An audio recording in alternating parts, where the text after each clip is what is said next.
So hello friends, हम इस video में क्लोजर्स कवर करेंगे। इससे पहले वाली वीडियो में हमने फर्स्ट क्लास फंक्शंस देखे थे। मैं उस फर्स्ट क्लास फंक्शन के में डिटेल में नहीं जाऊंगा क्योंकि मैंने एक वीडियो बना दिया उसमें 30 मिनट्स का डिटेल वीडियो। सो आपको अगर वो देखना हो तो वो देख लीजिए, वो देखना पड़ेगा आपको पहले, उसके बाद आप क्लोजर्स पे आना, क्योंकि आपको फिर क्लोजर समझ में नहीं आएगा। ठीक है, तो मैं फिर भी क्विक रिकैप दे देता हूँ फर्स्ट क्लास फंक्शंस के बारे में। So for that we are going to our VS Code. हम्म तो यहाँ पे हमने देखा था कि यहाँ पे हमने एक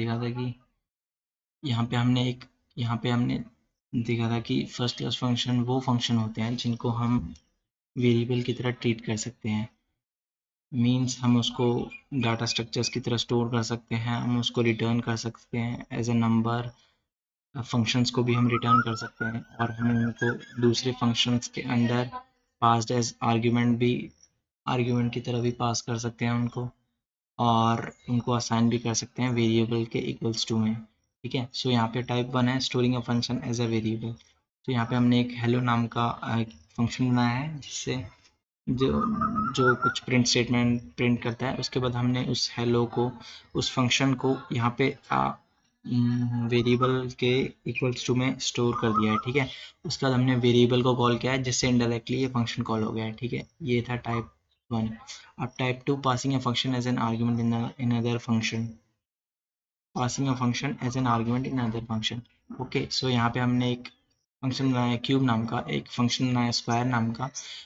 ठीक है, यहाँ पे हमने दो फंक्शन बना ली। उसके बाद हमने एक तीसरा फंक्शन बनाया अप्लाई नाम का, जिसमें दो पैरामीटर्स लेता है। एक फंक्शन पैरामीटर जो फंक्शन जिस फंक्शन पे इसको काम करना है, और एक नंबर जो नंबर उस फंक्शन के अंदर यूज होगा। ठीक है, इसके बाद हमने यहाँ पे कॉल किया है फंक्शन को इस लाइन में। इसके बाद यहाँ पे हमने अप्लाई फंक्शन यूज किया है, और उसके अंदर यहाँ पे आप नोटिस करोगे, देखो स्क्वायर फंक्शन, यहाँ पे एक स्क्वायर फंक्शन बना रखा है मैंने। उस फंक्शन को एज अ आर्ग्यूमेंट पास किया है इसके अंदर, तो यहाँ पे उसकी वैल्यू, तो स्क्वायर फंक्शन को तो दिया था हमने वैल्यू की, जो भी नंबर मिलेगा इसको वो स्क्वायर करेगा, तो इसने यहाँ पे स्क्वायर कर लिया है। ठीक है, तो ये था second approach. And type three था रिटर्निंग अ फंक्शन। इसमें आप देखोगे कि एक फंक्शन हमने आउटर फंक्शन बनाया है जो एक पैरामीटर लेता है टैग, और एक इनर फंक्शन भी बनाया है उसके अंदर जो लेता है msg पैरामीटर मैसेज। तो यहाँ पे एक सिंपल सा कुछ प्रिंट कर रहा है यहाँ पे ये, और उसके बाद हमने यहाँ पे आप देखोगे कि रिटर्न कर दिया है इनर फंक्शन। अगर आपको फर्स्ट क्लास फंक्शन डिटेल में देखना है तो इससे पहले वाला ही वीडियो देखना पड़ेगा। तो यहाँ पे हमने एक वेरिएबल असाइन किया है प्रिंट h1 जो आउटर फंक्शन को स्टोर कर रहा है, और यहाँ पे h1 ये जो आउटर फंक्शन था यहाँ पे टैग पैरामीटर लेता था। यहाँ पे हम टैग पैरामीटर नहीं देते तो हमें एरर मिल जाता कि एक भी पैरामीटर दिया नहीं गया, इसलिए तो यहाँ पे हमें एक पैरामीटर देना पड़ेगा टैग, और उसके बाद हमने इसको कॉल किया है।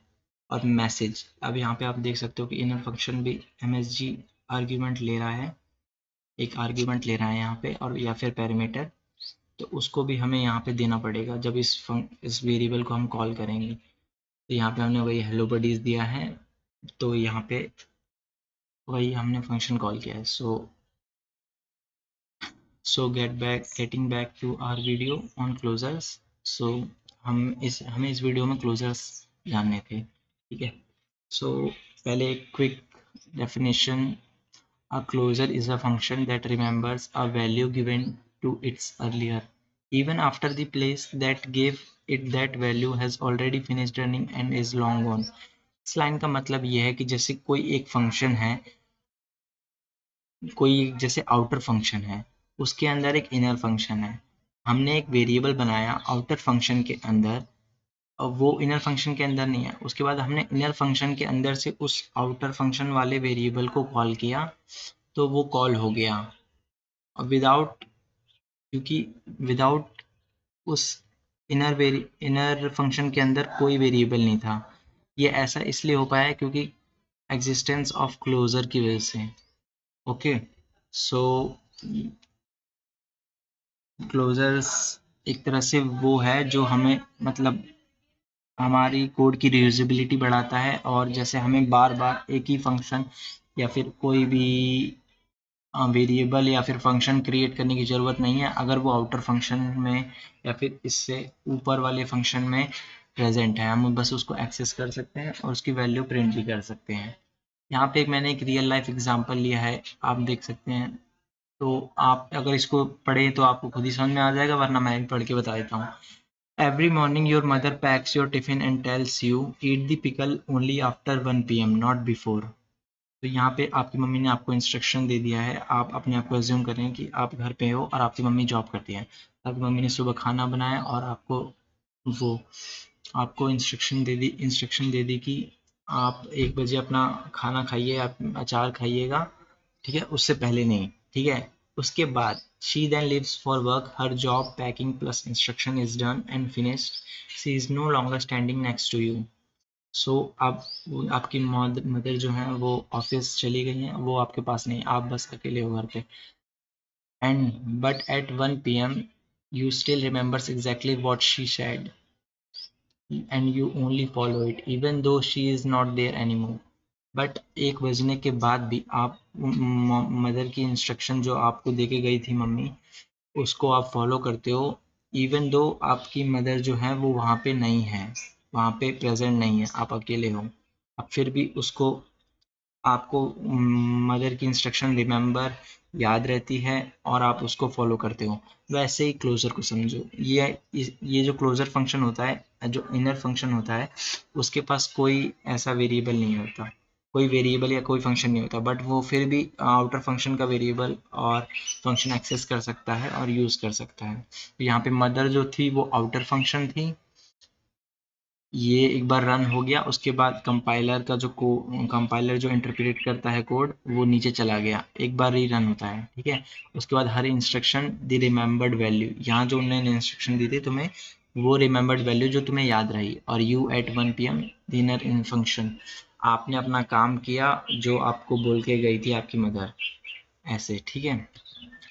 और अगर हम कोई टॉपिक पढ़ रहे हैं तो अब उसका सिग्निफिकेंस क्या है हमारी लाइफ में, हम क्यों पढ़ रहे हैं, वो भी जानना बहुत ज़रूरी है। तो इसलिए ये वाली स्लाइड, तो इस स्लाइड में आपको पता चलेगा कि हम क्यों क्लोजर्स पढ़ रहे हैं। पहला पॉइंट तो ये बन जाता है कि कोड रीयूजेबिलिटी, इसमें आपको फंक्शंस और अननेसेसरी वेरिएबल्स क्रिएट नहीं करना होता है, जो भी आपने आउटर फंक्शन में क्रिएट किया है वो यूज़ कर सकते हो आप, और इससे आपका अननेसेसरी कोड लिखना नहीं पड़ता आपको, और टाइम भी बचता है। और कीप्स डाटा, सेकेंड पॉइंट है कीप्स डाटा सेफ, मीन्स मतलब जैसे कि आपका आउटर फंक्शन में कोई वैल्यू है और आपको जैसे उसको इंटरप्रेट करना है और आपको उसको वैल्यू एक्सेस करनी है, इससे वो वैल्यू चेंज नहीं होगी और आप उस वैल्यू चेंज होने का डर नहीं रहेगा और वैल्यू भी एक्सेस हो जाएगी, ठीक है। और उसके बाद third point, simpler than a class, means आपने जैसे ऑब्जेक्ट ओरिएंटेड प्रोग्रामिंग पाइथन में पढ़ी होगी, अभी पढ़ के ही आए होगे बेसिक। जब आपने क्लास में देखा होगा कि हमें पहले क्लास बनानी पड़ती थी, उसके बाद ऑब्जेक्ट्स बनाने पड़ते थे, उसके बाद ऑब्जेक्ट्स को पकड़ के उसको कॉल करना पड़ता था, तो उसमें बहुत कोड लिखना भी पड़ता था। तो उस टाइम पे ये क्लोजर बेनिफिट करेगा आपको और आपको बार बार इररिलेवेंट कोड नहीं लिखना पड़ेगा। ये एक थर्ड पॉइंट है। और फोर्थ है a very common real life pattern, any time a function needs to remember a setting once and use it again and again, a saved name, a running total, a fixed rate, a closure is the natural tool for it. Means ये तो वही है, fourth point ये है code reusability का, कि जैसे आप एक फंक्शन मेन फंक्शन बना दो, उसके बाद उसको थोड़ा थोड़ा चेंज करके या फिर अलग अलग छोटे छोटे फंक्शंस बना दो और एक मेन फंक्शन बना दो, जिससे आप छोटे छोटे फंक्शंस को एक्सेस कर पाओ और वैल्यू ऑल्टर कर पाओ उनकी। So getting back to RVS code, so एक ही डेफिनेशन मैंने गूगल से भी उठाई थी, ये है a feature in computer programming where a function remembers and access variables from it outer scope even after the outer function has finished executing. अब ये डेफिनेशन थोड़ी सी मेरे को क्लियर और कॉन्साइज लगी, जिससे आप समझ सकते हो। ये फी ये जो क्लोजर है ये एक तरह से एक फीचर है इन कंप्यूटर प्रोग्रामिंग, जिसमें आप एक फंक्शन या फिर कोई वेरिएबल क्रिएट नहीं करते हो इनर फंक्शन के अंदर, और आप फिर भी उसको यूज़ कर सकते हो और वैल्यू एक्सेसिंग, और वो जो वेरिएबल और फंक्शन है वो आउटर फंक्शन में प्रेजेंट रहता है। जैसे कि क्लोजर एक तरह से आप समझ रहे हो मेमोरी की तरह। जब आपने पढ़ा होगा कि जब पाइथन में कोड, ये कंपाइलर कोड इंटरप्रेट करता है तो उसके बाद ये लाइन बाय लाइन नीचे चले जाता है। तो जैसे ही आउटर फंक्शन पास हो जाता है उसके बाद इनर फंक्शन आता है, लाइन के जब नीचे चला जाता है तो उसके बाद भी इनर फंक्शन को वो वैल्यू या फिर पैरामीटर जो आउटर फंक्शन में है वो उसको याद रहता है। ये कैसे हो रहा है? ये क्लोजर के जरिए ही हो रहा है जो बैकग्राउंड में काम कर रहा है। हम कोड से भी समझते हैं कि कैसे ये works in real life. Okay, so example ले लेते हैं हम। एग्जांपल 1,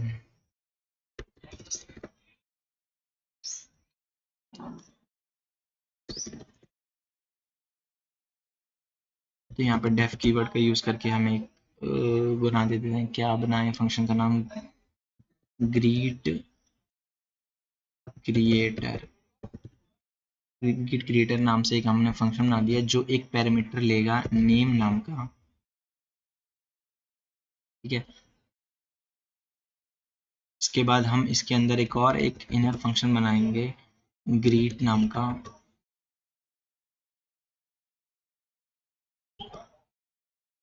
और ये समथिंग कुछ प्रिंट कर रहा होगा। सिंपल सा फंक्शन है ये। फॉर्मेटेड स्ट्रिंग का यहाँ पे यूज करेंगे हेलो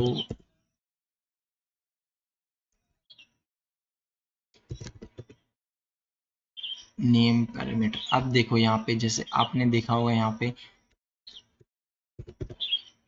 नेम, यहाँ पे ये नेम को एक्सेस कर पा रहा है अभी। तो जब मैं ये चीज़ वहाँ पे अभी थोड़ी देर पहले ये चीज़ बोल रहा था, जैसे आपने पाइथन में देखा होगा line by line code interpret होता है। तो जब हमारा कंपाइलर सेवन्थ या एट्थ लाइन सेवन्थ लाइन को क्रॉस करने के बाद एट्थ लाइन पे आएगा, तो उसको वैसे तो लॉजिकली भूल जाना चाहिए था कि ऊपर जो भी फंक्शन है या जो भी पैरामीटर है, ठीक है, लेकिन वो उसको फिर भी याद रहता है दूसरे इनर फंक्शन के द्वारा, और तभी यहाँ पे शो हो रहा है। अभी कोड में रन करूँगा तो पता चलेगा। इसके बाद हम इसको रिटर्न कर देते हैं, वरना नल वैल्यू का एरर मिल जाएगा हमें।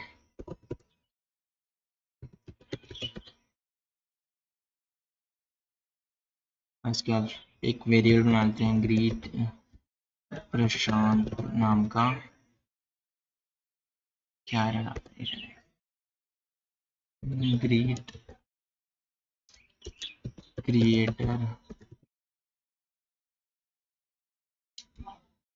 ग्रीट क्रिएटर नाम से एक वेरिएबल हमने बना लिया। अब इस पे किसका नाम दे? जैसे किसका नेम, अपना ही नाम दे देता हूँ, प्रशांत। प्रशांत प्रशांत दे देता हूँ अपना ही नाम। ठीक है, अब मैंने यहाँ पे अपने ग्रीट, ये जो आफ्टर फंक्शन था ग्रीट क्रिएटर, इसको वेरिएबल के इक्वल्स टू में स्टोर करा दिया है। ठीक है, इसको, और ये जो पैरामीटर लेता था नेम नाम का, इसमें भी मैंने अपना नाम का पैरामीटर दे दिया। अब मैं इस वेरिएबल के रिस्पेक्ट वेरिएबल को कॉल करूंगा, जिससे इनडायरेक्टली ये फंक्शन कॉल हो जाएगा। और उसके बाद आप देखना कि यहाँ पे प्रिंट जो स्टेटमेंट करेगा, ये प्रिंट तो करेगा, इसको हेलो तो प्रिंट करना चाहिए था, बट यहाँ पे नेम पैरामीटर जो कि इसके इनर फंक्शन में दिया ही नहीं है, तो वो कैसे प्रिंट कर रहा है? तो ये क्लोजर्स की अप्रोच से ही प्रिंट कर रहा है यहाँ पे, जो बैकग्राउंड में चलता है। ठीक है, तो यहाँ पे मैं इसको कॉल करता हूँ और आपको दिखाता हूँ। ग्रीट प्रशांत शांत, और मैं यहाँ पे टर्मिनल में जाता हूँ। आई थॉट कुछ एरर ना दे।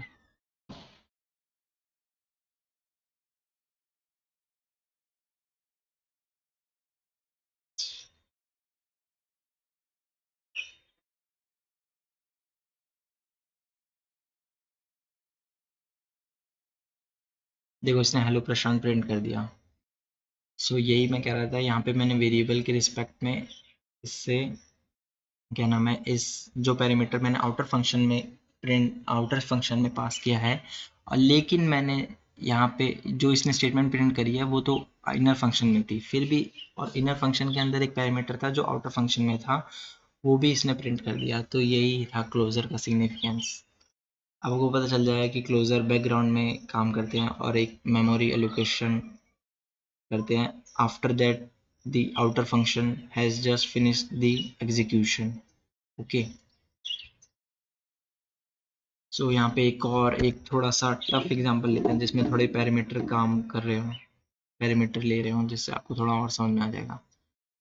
सो यहाँ पे हम डेफ कीवर्ड का यूज़ करेंगे एक और फंक्शन बनाने का।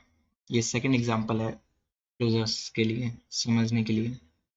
सो क्या बनाए हैं, एक फंक्शन बना लेते हैं डिस्काउंट कैलकुलेटर। अब मैं आपको पहले एक्सप्लेन कर देता हूँ कि मैं कैसा फंक्शन बना रहा हूँ।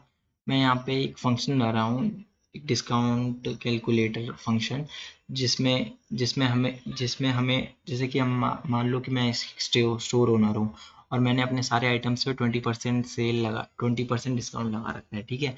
उसके बाद कोई भी कस्टमर आता है और वो कोई सामान खरीदता है, तो मेरे सिस्टम, जब मैं इस कोड को रन करूँगा और उस कस्टमर ने जितने पैसे का सामान लिया है उसको यहाँ पे अपने पैरामीटर, जो मैं इनर फंक्शन बनाऊंगा उसमें जो पैरामीटर पास करना होगा उसके रिस्पेक्ट में दूंगा।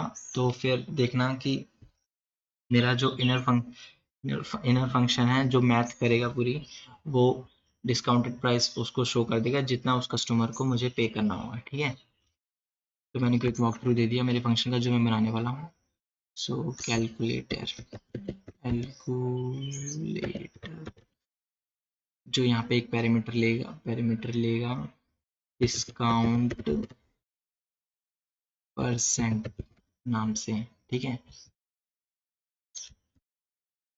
और इसी के अंदर मैं एक अप्लाई डिस्काउंट नाम का एक फंक्शन बनाऊंगा जो एक और पैरामीटर लेगा। वो पैरामीटर होगा प्राइस, अप्लाई डिस्काउंट प्राइस। ये प्राइस जो होगा वो एक्चुअल प्राइस होगा उस ऑब्जेक्ट का या फिर सामान का जो भी हम ले रहे हैं। और डिस्काउंट परसेंट, ये डिस्काउंट परसेंट होगा वो परसेंटेज जो उस सामान पे, वैसे तो सारे सामान पे एक ही डिस्काउंट परसेंटेज होगा, जो डिस्काउंट परसेंट ये अभी इनर फंक्शन मैथ के जरिए कैलकुलेट करेगा, जो हम यहाँ पे मैथ लगाएंगे, ठीक है। तो यहाँ पे एक वेरिएबल बना लेता हूँ फाइनल प्राइस नाम से। Price equals to price, the actual price of the object minus actual price of the object into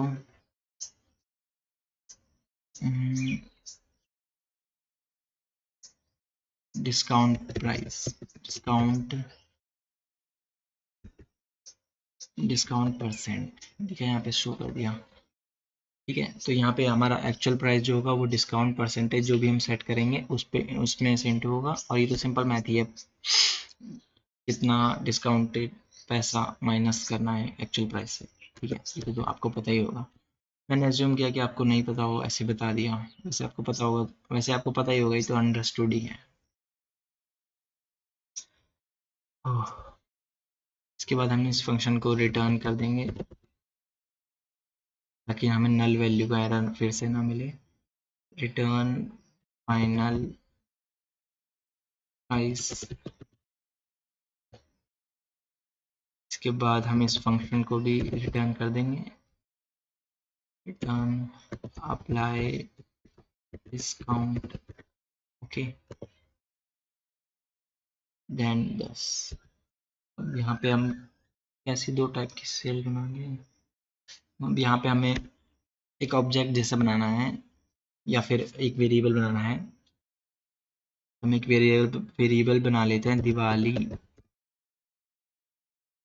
cell नाम से, जो हमारे आउटर फंक्शन को कॉल नहीं करेगा, उसकी वैल्यू स्टोर करेगा डिस्काउंट कैलकुलेटर जो कि है। और यहाँ पे आप देख रहे होंगे कि यहाँ पे एक ये पैरामीटर ले रहा है, डिस्काउंट परसेंट नाम का पैरामीटर ले रहा है, ठीक है। तो यहाँ पे हमें परसेंटेज बताना होगा कितना हमारे क्लोथ पे दिवाली सेल में, मैंने दिवाली सेल नाम का वेरिएबल बनाया, दिवाली सेल में कितना ऑफ था, 20% मैं लिख देता हूँ। और एक और वेरिएबल बना लेता हूँ न्यू ईयर सेल नाम से, जो डिस्काउंट, अब फिर से हमें इसको कॉल कॉल नहीं सॉरी स्टोर करना होगा आउटर वेरिएबल को, डिस्काउंट कैलकुलेटर। यहाँ पे हम देंगे 30% डिस्काउंट। ओके, इसके बाद देखना आपकी, मैं यहाँ पे वेरिएबल के रिस्पेक्ट में फिर से फंक्शन को कॉल करूँगा। ये सब हमने पढ़ा है पहले वीडियो में फर्स्ट क्लास फंक्शन में, दिवाली सेल। और उसके बाद अब यहाँ पे देखना, यहाँ पे हमारा इनर फंक्शन एक सेकंड पैरामीटर ले रहा था प्राइस नाम का, वही हमें यहाँ पे देना होगा। एक्चुअल प्राइस जितने का भी सामान उसने परचेज किया है, जैसे सपोज 30,000 रुपीज़ का सामान उसने परचेज किया, ठीक है, दिवाली सेल में। और एक न्यू ईयर सेल में उसने परचेज, किसी और कस्टमर ने न्यू ईयर सेल में 1000 रुपीज़ का ही सामान परचेज किया। सो हमारा फंक्शन तो सही है, अब रन करना है बस इस फंक्शन को। क्रिएट है,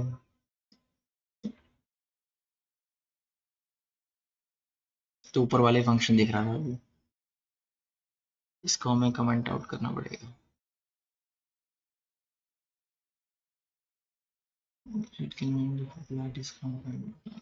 ठीक, होपफुली रन हो जाएगी।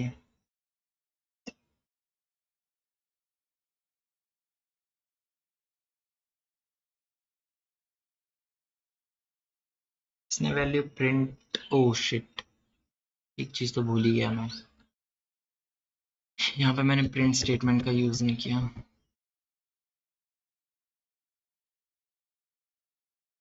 प्रिंट करना था ना टर्मिनल में भी।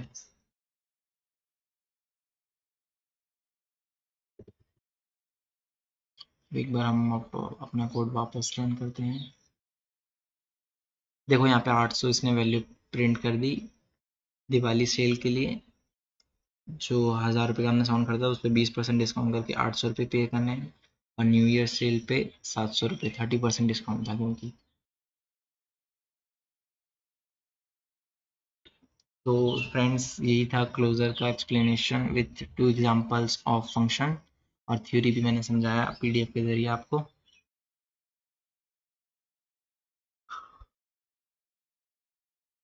सो इस वीडियो के लिए फ्रेंड्स सिर्फ इतना ही।